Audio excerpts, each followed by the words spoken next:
ভেঙে পড়েছে ঢাকা ময়মনসিংহ মহাসড়কের ড্রেনেজ ব্যবস্থা। মহাসড়কের দুই পাশের আরসিসি ড্রেন ভেঙে যাওয়ায় বাসাবাড়ি এবং হোটেল রেস্টুরেন্টের দূষিত পানি মহাসড়কে এসে জমে থাকছে। এতে সৃষ্টি হচ্ছে চরম জনদুর্ভোগ। এ বিষয়ে বিস্তারিত জানাতে ময়মনসিংহ থেকে সরাসরি যুক্ত হচ্ছেন আমাদের সহকর্মী আওলাদ রুবেল। রুবেল, মহাসড়কের ড্রেন মেরামতে সংশ্লিষ্ট কর্তৃপক্ষ কি পদক্ষেপ নিয়েছে, বিস্তারিত জানাবেন। কিছুটা সংশ্লিষ্ট কর্তৃপক্ষ যে উদ্যোগটি নিয়েছে তারা বলছে ইতিমধ্যে টেন্ডারের কাজ সম্পন্ন হয়েছে, দ্রুত সময়ের মধ্যে কাজ শুরু হবে। সেটা আরো ৩-৪ মাস আগের কথা। এখন পর্যন্ত সেই দৃশ্যমান কাজের কোনো অগ্রগতি আর দেখছি না। বিশেষ করে এখন যে বর্ষা মৌসুম চলে আসছে, এই বর্ষা মৌসুমে যদি কাজ শুরু করা হয় তাহলে কাজের মান নিয়ে প্রশ্ন উঠবে। জনসাধারণ যেটা বলছে, এভাবে ঢাকা ময়মনসিংহ 4 লেন মহাসড়ক, যে মহাসড়কটি অত্যন্ত গুরুত্বপূর্ণ, জনগুরুত্বপূর্ণ। উত্তরবঙ্গের ময়মনসিংহ বিভাগের ৪টি জেলা জামালপুর, শেরপুর, নেত্রকোনা, ময়মনসিংহ, টাঙ্গাইল, কিশোরগঞ্জ সহ এই অঞ্চলের যে রংপুর পর্যন্ত যে গাড়িগুলো চলে, এখানে সবচেয়ে বেশি যে যাত্রীবাহী বাস চলাচল করে, অত্যন্ত জনবহুল এবং ব্যস্ততম এই মহাসড়ক। এই মহাসড়কটি বছরের পর বছর এভাবে বেহাল অবস্থায় পড়ে থাকলেও এ যেন দেখার কেউ নেই। এই ঢাকা ময়মনসিংহ মহাসড়কের যে ময়মনসিংহ অংশের ৫৬ কিলোমিটার রয়েছে, সেই ৫৬ কিলোমিটারের যে শিল্পাঞ্চল ভালুকা রয়েছে, বিশেষ করে ভালুকা উপজেলার সিটস্টুর বাজার, স্কয়ার, মাস্টারবাড়ি বাস স্ট্যান্ড এবং ভালুকা বাস স্ট্যান্ড, পরবর্তীতে ত্রিশাল বাস স্ট্যান্ড, এই সমস্ত বাস স্ট্যান্ডে বছরের প্রায় সময় আমরা দেখতে পাই যে একেবারে মহাসড়কের অর্ধেকেরও বেশি, 3/2 একেবারে পানি জমে আছে। বিশেষ করে এই পানিগুলো নোংরা, পচা, দুর্গন্ধযুক্ত পানি। এই পানিগুলো বাসাবাড়ি, হোটেল, রেস্টুরেন্টের একেবারে ময়লা পানি সরাসরি ড্রেনের থেকে মহাসড়কে জমে আছে।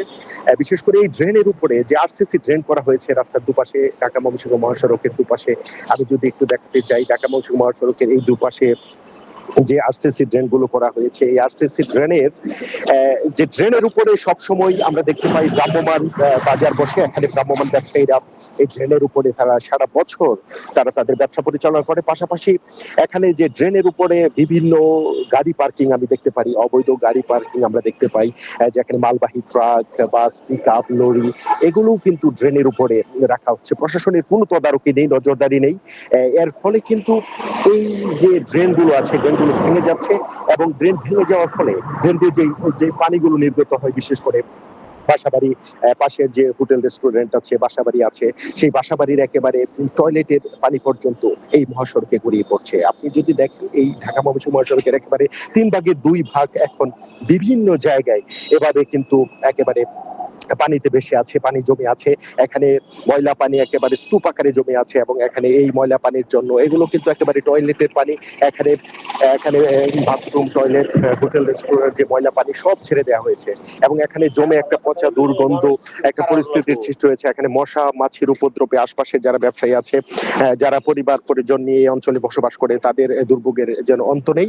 এবং সব মিলিয়ে এখানে একটা দুর্বিষহ পরিস্থিতির সৃষ্টি হয়েছে এবং সাধারণ জনগণের নাভিশ্বাস উঠে গেছে। এই পানির এই জলাবদ্ধতার কারণে এখানে কিন্তু এখানে প্রায় যানজট সৃষ্টি হচ্ছে এবং যানজট সৃষ্টি হওয়ার পরে যাত্রী, সাধারণ পথচারী তারা সব সময় এখানে নাকাল হচ্ছে।